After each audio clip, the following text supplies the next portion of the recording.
एक आकाशीय देवता के सभी पुत्रों को मेरा हृदय से प्रणाम, सलाम, नमो बुद्धाय, सत श्री अकाल। साथियों, जिस तरह से भविष्य मलका की भविष्यवाणियों की चर्चा हो रही है, जिस तरह से कल्कि भगवान के आगमन की चर्चा हो रही है या उनके जन्म लेने की चर्चा हो रही है, निश्चित तौर पर ये बहुत सारे रहस्य हैं जिनको हम लगातार समझने का प्रयास कर रहे हैं, लगातार जानने का प्रयास कर रहे हैं। उसी एक कड़ी में हम आज उन रहस्यों को जानने के लिए एक अनोखा प्रयास करते हैं। उस परमात्मा के विचारों, उनके चीज़ों पे हम लोग आज गौर करने वाले हैं। निश्चित तौर पर आज का ये जो चर्चा है, ये बहुत ही गंभीर चर्चा होने वाली है। इस चर्चा को आम आदमी भी सुनेगा या आज कोई विज्ञान से बड़ा साइंटिस्ट भी सुनेगा, तो निश्चित तौर पर उसको थोड़ा-सा गौर करने की ज़रूरत होगी। निश्चित तौर पर हम लोग सबसे पहले जो पूरा जो कल्कि अवतार के आगमन का, उनके जन्म का, भविष्य मलका की भविष्यवाणियों की जो भी चर्चाएँ हैं, उसको रहस्य को समझने के लिए हमको सबसे पहले उन देवताओं के लोक तक पहुँचना होगा, जो हमारी आत्मा से परमात्मा का मिलन है। निश्चित तौर पर ये शरीर तो कुछ भी नहीं है, लेकिन आत्मा का जो संपर्क है, वो परमात्मा से बिल्कुल मिला हुआ है। जिस तरह आत्मा का कोई रूप नहीं है, उसी तरह परमात्मा का कोई रूप नहीं है, वो तो निराकार है, वो तो शून्य है। तो निश्चित तौर पर हम लोग देखेंगे कि किस तरह से जब देवताओं ने इस पूरी सृष्टि की रचना की, जिसमें उन्होंने सूरज बनाया, चाँद बनाई, पंचभूत बनाए, जिसमें आकाश, धरती, वायु, जल, अग्नि का निर्माण हुआ। इसी के साथ जब उन्होंने इस धरती की सुंदर सी एक संरचना जब तैयार की, तो फिर इसमें उन्होंने जीवों को बनाना शुरू किया। एक मूर्तिकार की तरह उन्होंने एक मूर्ति को बनाना शुरू किया, और वो बनाते-बनाते इस स्तर तक पहुँचे कि उन्होंने जो एक संरचना की, वो डायनासोर के रूप में हमको सबसे प्रथम इस धरती पे देखने को मिली, जो कि एक ही उल्का पिंड से खत्म भी कर दी गई, या कहें कि वो खत्म हो गई। आकाशीय देवता ने उसको मिटा दिया। क्यों मिटा दिया? इसमें एक बड़ा सवाल है कि जब पूरी जो प्रकृति की जो संरचना थी जीवों के रूप में, डायनासोर के रूप में, वो निश्चित तौर पर उनमें कोई प्रेम नहीं था, उनमें कोई विचार नहीं थे, उनमें कोई दया नहीं थी, उसमें ईश्वर की कोई स्तुति नहीं थी। तो निश्चित तौर पर वो सिर्फ़ सोते थे, वो जागते थे, वो खाते थे, मारते थे, और इसी तरह से वो अपना जीवन जी रहे थे। तो जब इसमें कोई अर्थ न दिखा देवताओं को, जब इसमें कोई रस नहीं मिला उनको कि यहाँ तो जो उन्होंने जो कल्पना की थी, उसमें उनको किसी भी तरह का कोई आनंद नहीं आ रहा था, तो निश्चित तौर पर उन्होंने एक प्रलय के रूप में उल्कापिंड की बौछार की, और कहा जाए कि कुछ ही चंद मिनटों में या चंद घंटों में ही इस पूरी सृष्टि की जीवों का उन्होंने सर्वनाश कर दिया।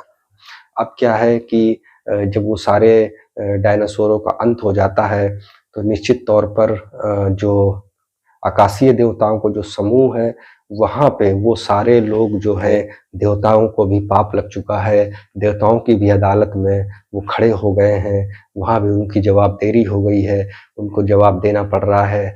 तमाम इस तरह की चीज़ें, चर्चाएँ वहाँ निश्चित रूप से हो रही हैं। फिर इसके बाद जब दोबारा से उन्होंने इसकी फिर से रचना शुरू की, तो फिर हम इंसानों के रूप में जिसे हम अपने 10 अवतार जो हम पहले वेद पुराणों में अपने पढ़ चुके हैं, जान चुके हैं कि किस तरह से वो आधे मानव होते थे और आधे जीव होते थे। निश्चित तौर पर इसी तरह सेम करते वो धीरे-धीरे इस स्तर तक पहुँच रहे हैं कि हम पूर्ण रूप से इंसान, पूर्ण रूप से मानव रूप में निर्मित हुए। लेकिन यहाँ पर भी एक छोटी-सी कमी थी, कमी कहें या अनजाने में कहें। जैसे मान लीजिए कि एक पेंटर है, वो एक कागज़ में तमाम रंगों को मिलाकर वो एक कलाकृति बना रहा है। वो कलाकृति इतनी सुंदर सी बनाई उसने, लेकिन जब उस कलाकृति के उस कागज़ के पीछे देखें, तो एक भद्दी सी कलाकृति अपने आप ही उभर आई। वो हम देख सकते हैं कि वो दानव के रूप में थी, दानव का निर्माण अपने आप हो रहा था, मानव की सुंदर रचना हो रही थी, तो दानव अपने आप बन रहे थे। जैसे सिक्के के 2 पहलू, चिट और पट, सत्य और झूठ, रात और दिन, इसी तरह से जो है जैसे जब हम मानव की जब रचना हुई तो हम मानव तो बन गए, लेकिन परछाई अपने आप बन गई। अब उस परछाई पे ईश्वर का कोई कंट्रोल नहीं है, ईश्वर का कोई भी उसमें मोल नहीं है। वो अपने आप एक से एक इस तरह से जो है वो दो हो गई और वो एक रचना दो में परिवर्तित हो गई। निश्चित तौर पर जो है फिर से कि अब इंसानों को कैसे जो है बचाया जाए और दानव को कैसे खत्म किया जाए, तो यहाँ पर फिर एक परिकल्पना की गई कि अंश के रूप में अवतारों का यहाँ पर जो है जन्म हुआ। वो भगवान के श्री राम के रूप में हुआ। उन्होंने एक बड़ी लड़ाई लड़ी और आपस में ही मानव की सभ्यता की लड़ाइयाँ शुरू हुई, जिसमें दानवों का अंत किया गया, बुराइयों का अंत किया गया। इसी तरह हम जब द्वापर में आए तो द्वापर में भी ठीक इसी तरह की प्रक्रिया अपनाई गई देवलोक के देवताओं द्वारा। फिर उन्होंने जो है फिर एक लंबी बड़ी लड़ाई हुई और उसमें असत्य बुराइयों का अंत हुआ, नाश हुआ, उनका सफाया हुआ निश्चित तौर पर। लेकिन फिर भी जैसे मान लीजिए कि अब चाहे किसी को डायरेक्ट रूप से चीज़ों को प्रभावित किया जाए या उसके पीछे साजिश के रूप में प्रभावित किया जाए, निश्चित तौर पर पाप तो लगना ही लगना था। तो फिर से पाप लगा कि भाई ये तो साजिश के तहत ऐसा हो रहा है कि हमने जो है ऐसा करने का प्रयास किया, फिर वो पाप लग रहा है। फिर ये हम कलयुग तक आते-आते वहाँ पर भी देवलोक में ऐसा हुआ कि इन इंसानों की हमने बुद्धि तो दे दी, प्यार तो दे दिया, दया भी दे दी, सब कुछ दे दिया, लेकिन ये जो दानव रूपी जो सिक्के के दो पहलू की तरह दूसरा अंश जो तैयार हो गया है अपने आप ही, तो अब ये आपस में ही लड़ जाएँगे। अच्छाई और बुराई दोनों को आपस में ही लड़ना होगा, ताकि हम भगवान से बचे रहें, हम पाप के भागीदार न बने। निश्चित तौर पर यहाँ पर कुछ ऐसा ही संभव हो रहा था। फिर ये बात आती है जैसा कि क्या कल्कि भगवान का अवतार हो चुका है या कल्कि अवतार के जन्म होने वाला है।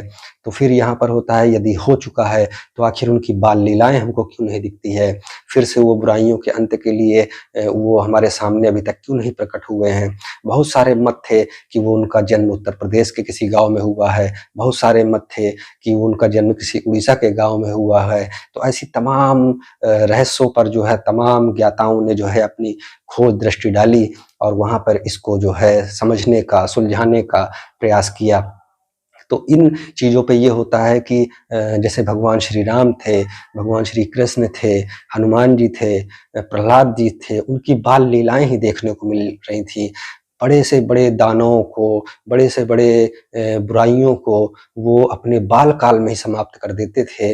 वह जन-सामान्य के सामने तो प्रकट होने का दावा नहीं करते थे, लेकिन जब भी ज़रूरत होती थी, जब भी उनको एहसास होता था, तो वो बुराइयों का नाश करते थे, अपनी लीलाएँ हमारे सामने करते थे।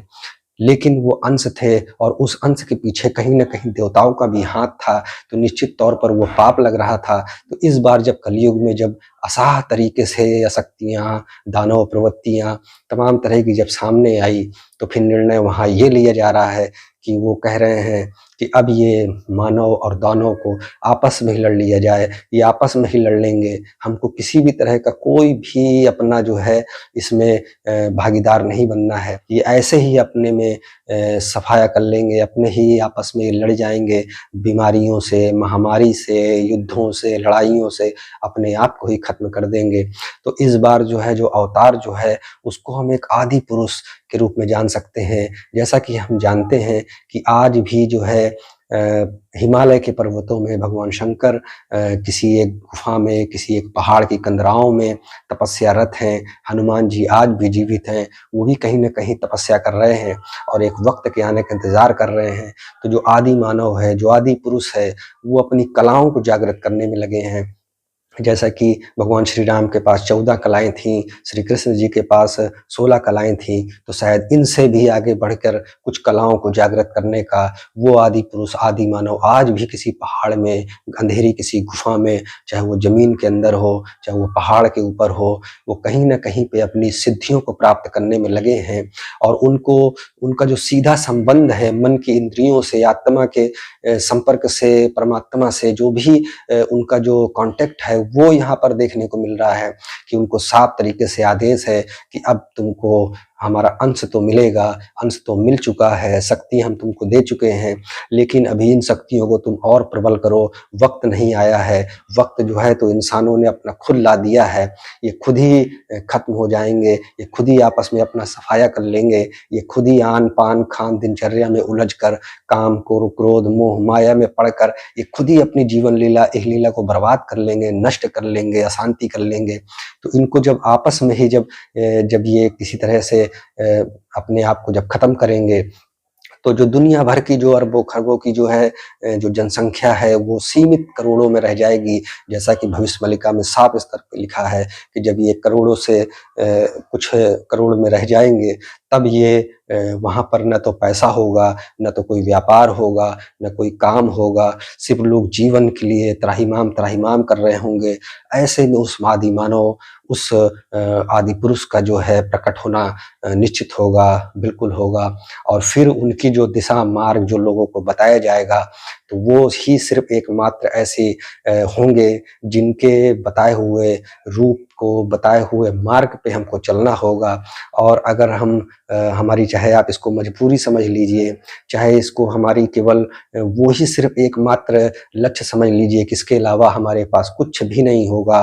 वो इतनी शक्तियाँ हासिल कर चुके होंगे कि फिर वो खुद स्वयं में एक सृष्टि का निर्माण कर सकते हैं। बताया और पढ़ा तो यहाँ तक गया कि वो जब चाहेंगे बारिश करा देंगे, जब चाहेंगे तो वह आग लगा देंगे। यानी कि ढेर सारी कलाओं में वो इतनी शक्तियाँ अर्जित कर चुके होंगे कि वो वाक़ई में सत्पुरुष पुरुष कहलाएँगे, सतयुग की तरफ ले जाएँगे। और निश्चित मार्ग के यही मुझे लगता है, यही मैं देख पा रहा हूँ कि ऐसा ही कुछ होने वाला है, जो कि जब ये जनसंख्याओं का जो आपस में जो भी लड़ाइयाँ होनी है, या जो महामारियों से जो चीज़ें होनी है, तो वो सब चीज़ें आपको पहले से ही पता है कि किस तरह से हम अपने काम, क्रोध, मोह, माया जाल के फँस के अपने आप को ख़त्म कर रहे हैं। तो अब इसमें किसी ईश्वर को दोष लेने की ज़रूरत नहीं है, उनको पाप लेने की ज़रूरत नहीं है। तो निश्चित तौर पर उस आदि मानव, आदि पुरुष की वो तपस्या उसी दिन पूरी हो जाएगी। उसी दिन हमारे सामने वो प्रकट हो जाएँगे, जब हम चंद बचे लोग बचेंगे, जहाँ पे पैसे का कोई मोल नहीं होगा, सोने, चांदी, हीरे जवाहरात का कोई मोल नहीं होगा, अनाज नहीं होगा, कुछ भी खाने को नहीं होगा, बारिश नहीं हो रही होगी, हवा दूषित हो चुकी होगी। तो आप सोचिए कि ऐसी शक्तियों से परिपूर्ण, जो शायद 16 कलाओं से भी ज़्यादा ईश्वर की शक्तियों को लेके जब हमारे सामने आएँगे, तो निश्चित तौर पर वो एक कल्कि देव कहलाएँगे, आकाशीय देवता के अंश कहलाएँगे। और फिर वो जो हमको मार्ग दिखाएँगे, वो जो हमको सत्य की ओर ले जाएँगे, तो वाक़ई में बहुत उस समय का जो होगा, पता नहीं हम आप उस समय रहें या ना रहें, वो एक अलग बात है। मगर क्या वो नज़ारा होगा जब वो सत्य मार्ग की ओर ले जाएँगे, जहाँ लोग सिर्फ़ आपस में प्रेम करेंगे। फिर तो कोई दानव का कोई अंश नहीं होगा, निश्चित तौर पर सिर्फ़ और सिर्फ़ मानव होंगे, सत्य होगा, प्रेम होगी, दया होगी, और अच्छी खूबसूरत सी बारिश होगी। सृष्टि की वो रचना होगी कि चारों तरफ फल फूल लदे होंगे। आदमी को किसी मशीन से बनाना नहीं पड़ेगा, किसी को खेती नहीं करनी पड़ेगी। सबको आराम से जो है राह चलते हुए एक से एक फल, सुंदर सुंदर जो है चीज़ें वहाँ देखने को मिलेगी, पेट भरने को मिलेगी। निश्चित तौर पर एक देवलोक का स्वर्ग होता है, फिर एक हमारे धरती का भी स्वर्ग बनेगा। और कल की देव निश्चित तौर पर उसमें राजा होंगे हमारे सामने, जो सही सत्य मार्ग का प्रस्तुत करेंगे। निश्चित तौर पर साथियों, ये जो मेरे विचार थे, जो इन रहस्यों पे थोड़ा-सा मैंने जो गहन विचार किया, तो मुझे लगता है कि कुछ ऐसा ही होने वाला है। तो निश्चित तौर पर जो भी ये चीज़ें हैं, वो आप कैसे समझ सकते हैं, किस तरह से देख रहे हैं, थोड़ा-सा मुझको भी कमेंट्स करके ज़रूर बताइएगा। इन्हीं सब के साथ सभी को शुभकामनाएँ, बहुत अच्छी शुभकामनाएँ। अगर हमने आप में उस समय रहे, तो निश्चित तौर पर हम लोग ज़रूर मिलेंगे, और ज़रूर उस देव के पीछे हम लोग चलेंगे, उस सत्य मार्ग को अपनाएँगे, और उस देवलोक में ज़रूर हम चलेंगे, सब लोग साथ में। साथियों, इसी के साथ ही फिर से मैं एक बार कहूँगा, एक आकाशीय देवता के सभी पुत्रों को मेरा हृदय से प्रणाम, सलाम, नमो बुद्धाय, सत श्री अकाल।